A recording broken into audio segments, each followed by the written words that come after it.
تو جمعے کا معاملہ تو بہت سینسٹیو ہے.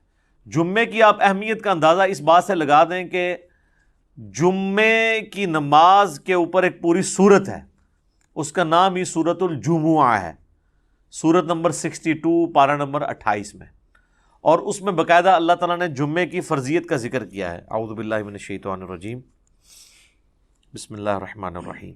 یا ایھا الذین آمنوا اذا نودی للصلاۃ من یوم الجمعہ، اے ایمان والو جب ندا دی جائے، اذان دی جائے جمعے کے لیے، اس کی نماز کے لیے جمعے کے دن، فاسعوا الی ذکر اللہ، تو جلدی سے لبکو اللہ کے ذکر کی طرف، وذروا البیع، اور تجارت چھوڑ دو، ذالکم خیر لکم ان کنتم تعلمون، اسی میں تمہاری خیریت ہے اگر تم جانتے ہوتے. فاذا قضیت الصلاۃ، ہاں جب نماز پڑھ چکو، فانتشروا فی الارض وابتغوا من فضل اللہ، اس کے بعد تم زمین میں پھیل سکتے ہو اور اللہ کے فضل کو تلاش کرو. یعنی صرف جمعے کے اس ٹائم پیریڈ کے لیے آپ نے کاروبار زندگی کو ترک کرنا ہے. وَاذْكُرُوا اللَّهَ كَثِيرًا لَعَلَّكُمْ تُفْلِحُونَ، اور اللہ کو بہت کثرت سے یاد کرو تاکہ تم فلاح پا جاؤ. تو جمعے کی فرضیت قرآن میں آئی ہے، اس سے آپ اس کی اہمیت کا اندازہ لگا سکتے ہیں. باقی جتنی نمازوں کا ذکر ہے وہ جنرل ہے ان کی فرضیت کے اعتبار سے، یا ایون سورۃ النور کے اندر صلاۃ الفجر اور عشاء اور ظہر کا ذکر آیا ہے تو وہ پردے کے اعتبار سے ہے. فرضیت کا جہاں تک ذکر ہے نا اسپیسیفکلی، وہ جمعے کی نماز ہے، اسی لیے اس کی سب سے زیادہ امپورٹنس ہے. اور جمعے کی بھی نماز کی امپورٹنس نہیں ہے، جمعے کی اس ایکٹیویٹی کی امپورٹنس ہے. نماز تو اللہ تعالیٰ نے اس دن ویسے ہی کم کر دی ہے، 4 کی بجائے 2 فرض کر دی ہیں. خطبے کی امپورٹنس ہے، اور یہ مسلمانوں کی ایک ویکلی پولیٹیکل گیدرنگ ہے، اور سالانہ پولیٹیکل گیدرنگ مسلمانوں کی عید کی نمازیں ہیں، اور انٹرنیشنل گیدرنگ سالانہ جو ہے وہ حج کی گیدرنگ ہے. یہ یعنی جمعے کے خطبے اس لیے نہیں ہے کہ یہاں پہ آپ نے لوگوں کو یعنی نکاح، طلاق اور استنجے کا طریقہ یہ ساری چیزیں بتانی ہیں، اصل میں پولیٹیکل ایشوز کو ایڈریس کرنے کے لیے، تاکہ لوگ ایک پیج کے اوپر آئیں مسلمان. اسی لیے جمعے کی گیدرنگ ایک شہر میں ایک سے زیادہ ہونی بھی نہیں چاہیے. یہ تو آج کل ایک چندے کے چکر میں اتنی جامع مسجد بن گئی ہیں، ادروائز اصولاً دیکھا جائے تو ایک شہر میں ایک جامع مسجد ہوگی. ایران میں آپ چلے جائیں، تہران میں ایک جگہ جمعہ ہوتا ہے اور 15 سے 20 لاکھ لوگ ایک جگہ جمعہ پڑھ رہے ہوتے ہیں، اور ایران کا پریزیڈنٹ جمعے کا خطبہ دیتا ہے. یہاں پہ بھی ہمارے پرائم منسٹر کو فیصل مسجد میں خطبہ دینا چاہیے. تو آپ دیکھیں پھر کس طریقے سے قوم ایک جگہ جمع ہوتی ہے. ہم تو ایک قوم بھی نہیں اسی وجہ سے. بہرحال یہ الگ سے ایک ٹاپک ہے. جمعے کی فرضیت کے اعتبار سے سورۃ الجمعہ کافی ہے. بخاری اور مسلم دونوں میں حدیث ہے، نبی صلی اللہ علیہ وآلہ وسلم نے فرمایا کہ اگرچہ ہم سب سے آخر میں آئے ہیں لیکن قیامت والے دن ہم سب سے سبقت لے جائیں گے، یہود و نصارہ سے بھی. پھر نبی علیہ السلام نے اس کی ریزن بتائی کہ اللہ تعالیٰ نے جمعے کا دن یہودیوں پر پیش کیا، انہوں نے اس کی قدر نہیں کی، انہوں نے ہفتے کا دن اپنے لیے چوز کر لیا. پھر نصارہ پہ پیش کیا، انہوں نے اس کی قدر نہیں کی، اور اتوار کا دن انہوں نے چوز کر لیا. پھر اللہ نے ہماری رہنمائی کر دی جمعے کے دن کے لیے. اچھا، نبی علیہ السلام نے اس کو اللہ کی طرف منسوب کیا کہ اللہ نے ہمارے لیے رہنمائی مقرر کر دی کہ ہم جمعے کی طرف متوجہ ہوئے. اور پھر نبی صلی اللہ علیہ وآلہ وسلم فرمایا کہ قیامت والے دن، یعنی اس جمعے کے دن کے تحفے کو ایکسیپٹ کرنے کی وجہ سے قیامت والے دن ہم سبقت لے جائیں گے، یعنی سب سے پہلے جنت میں جانے والے نبی صلی اللہ علیہ وآلہ وسلم کے امتی ہوں گے انشاءاللہ تعالی. اللہم اجعلنا منہم آمین. صحیح مسلم میں ایک حدیث ہے کہ نبی صلی اللہ علیہ وآلہ وسلم نے فرمایا کہ جمعے کا دن باقی تمام دنوں کا سردار ہے. اسی دن آدم علیہ السلام پیدا ہوئے، اسی دن وہ جنت میں داخل کیے گئے، اسی دن جنت سے نکالے گئے، اور اسی دن قیامت قائم ہوگی. ایک اور حدیث ہے بخاری اور مسلم دونوں میں، نبی صلی اللہ علیہ وآلہ وسلم نے فرمایا کہ جمعے کے دن ایک گھڑی، ایک لمحہ ایسا آتا ہے کہ اس گھڑی میں جو اللہ سے خیر مانگی جائے نا، اللہ تعالیٰ وہ خیر عطا فرما دیتا ہے.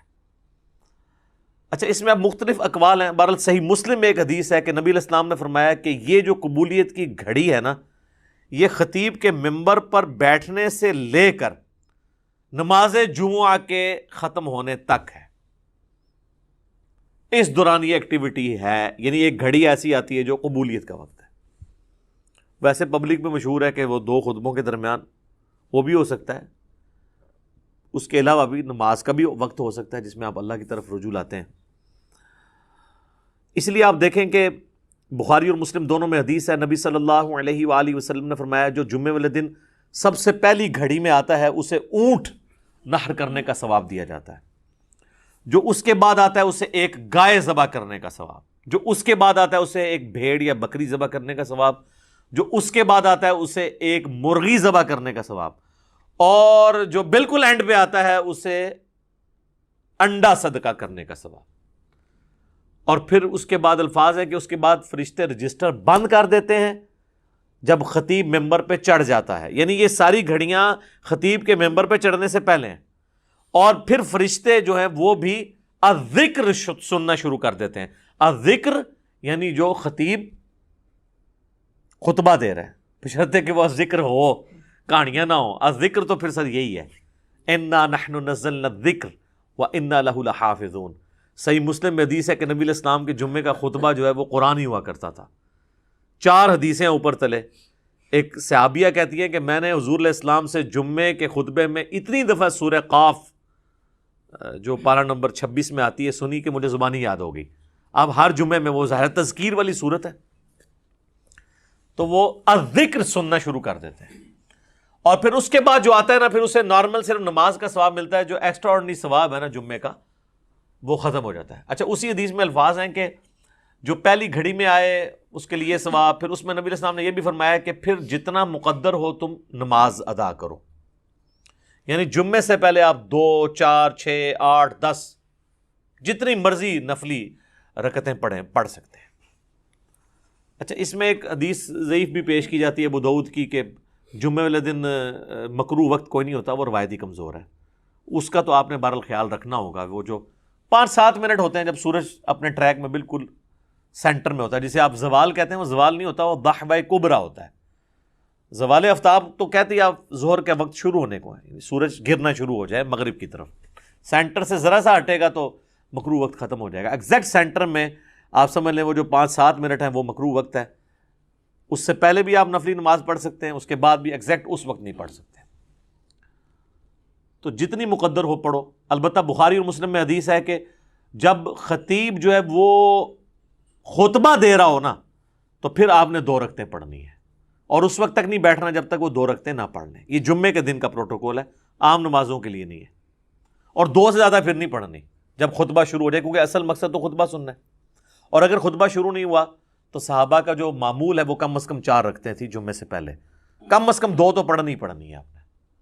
اور بعد میں صحیح مسلم میں آتا ہے کہ جس نے جمعے کے بعد نماز پڑھنی ہے وہ 4 رکعتیں پڑھے، 2 کر کے بھی پڑھ سکتے ہیں اور اکٹھی 4 بھی پڑھ سکتے ہیں، دونوں طریقے سے ثابت ہے۔ تو یہ جمعے کی رکعتیں میں نے بتا دی، یعنی ٹوٹل کتنی ہوئی؟ 8، 2 سنتیں پہلے، 2 فرض اور 4 سنتیں بعد میں، اور اگر آپ نے پہلے 4 سنتیں پڑھنی ہیں تو پھر 10 ہوگی۔ تو نبی صلی اللہ علیہ وآلہ وسلم نے یعنی یہ ترغیب دلائی ہے کہ جمعے والے دن خطیب کے ممبر پہ چڑھنے سے پہلے پہنچ جائیں۔ اب حنفیوں کی چونکہ تقریر انہوں نے لادہ کر لی ہوئی ہے تو حنفیوں کے لیے یہ نہیں ہوگا کہ عربی خطبہ سننا ہوگا، وہ بھی جب ممبر پہ خطیب چڑھتا ہے نا اردو خطبے کے لیے تو اس کے بعد رجسٹر ان کے بند ہو جائیں گے۔ اب چونکہ انہوں نے اپنے پبلک کو پڑھایا ہوا ہے کہ یہ تقریر جو ہے یہ لادہ سے ہے، اصل عربی کے خطبے ہوتے ہیں، پھر لوگ کہتے ہیں پھر اصل ہی آگے سنیں گے جو ہمیں بھی سمجھنا ہے، اور معذرت کے ساتھ جو پڑھ رہے ہوتے ہیں ان کو بھی نہیں سمجھ ہوتی کہ وہ پڑھ رہے کیا ہیں۔ حقیقت بات ہے، کئی جو ائمہ ہیں آپ ان سے کہنا یہ جو تم نے عربی خطبہ پڑھا اس کا ترجمہ بتاؤ کیا ہے، تو جب پڑھنے والے کو بھی نہیں پتا تو سننے والے کو کیا پتا ہوگا۔ اس لحاظ سے اہل حدیث نے یہ ٹھیک کیا ہے کہ انہوں نے خطبے تو 2 ہی رکھے، اور اللہ کی حمد اور درود کو عربی میں رکھا، باقی انہوں نے جو واعظ اور تقریر جو مقصد تھا تذکیر کرنا اسے اپنی نیٹو لینگویج میں کر دیا، اردو کے اندر، انگلش کے اندر، یہی طریقہ ٹھیک ہے۔ تو حنفیوں نے وہ تقریر ایک تیسرا خطبہ ایڈ کر دیا، اور وہ بھی پھر بیٹھ کے شروع ہو گیا، حالانکہ خطبہ تو کھڑے ہو کے ہوتا ہے جمعے کا، بیٹھ کے تو آپ دے نہیں سکتے، اور اس میں آپ نے سہارا لے کے کھڑا ہونا ہے۔ وہ کھڑا سہارا ہو کے اس لیے ہوتا ہے کہ تقریر تھوڑی لمبی ہو تو آپ مطلب سہارا لے سکیں، انہوں نے بیٹھ کے خطبہ شروع کر دیا، تو یہ بھی ایک خلاف سنت چیز ہے۔ بہرحال جمعے کی نماز کی امپورٹنس اس حوالے سے آپ نے ذہن میں رکھنی ہے۔ باقی جمعے میں جمعے کی نماز اور اس کی تقریر کے علاوہ 2 اعمال ایسے ہیں جو اسپیسیفکلی اہمیت کے حامل ہیں۔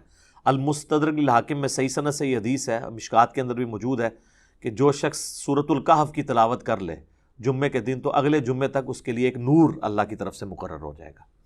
اور ابو داؤد میں ایک حدیث ہے، مشکات میں بھی ہے، سنن نسائی میں بھی، ابن ماجہ میں بھی، کہ نبی صلی اللہ علیہ وآلہ وسلم نے فرمایا کہ جمعے کا دن جو ہے یہ یوم مشہود ہے، یعنی اللہ کے حضور اعمال پیش ہونے کے اعتبار سے، اور اس دن آدم علیہ السلام پیدا ہوئے اور یہ تمام دنوں کا سردار ہے، تم اس دن مجھ پر کثرت سے درود پڑھو، تمہارا درود مجھ پر پیش کیا جائے گا۔ تو صحابہ نے عرض کیا اللہ کے محبوب علیہ السلام، جب آپ فوت ہو جائیں گے اور آپ کی ہڈیاں مٹی میں مل جائیں گی، یہ الفاظ ہیں حدیث کے، کیونکہ اس وقت 295C اس طرح اپلائی نہیں ہوتی تھی سوال پوچھنے کے اوپر، تو تب بھی آپ پہ درود پیش ہوگا۔ تو آپ نے فرمایا ہاں، ان اللہ حرم علی الارض ان تأکل اجساد الانبیاء، بے شک اللہ تعالیٰ نے حرام کر دیا ہے مٹی کے لیے کہ وہ نبیوں کے جسموں کو کھائے، تو درود مجھ پر اس وقت بھی پیش ہوگا۔ تو جمعے کا دن اسپیسیفکلی درود شریف کا دن بھی ہے۔ اللہم صلی علی محمد وعلی آل محمد۔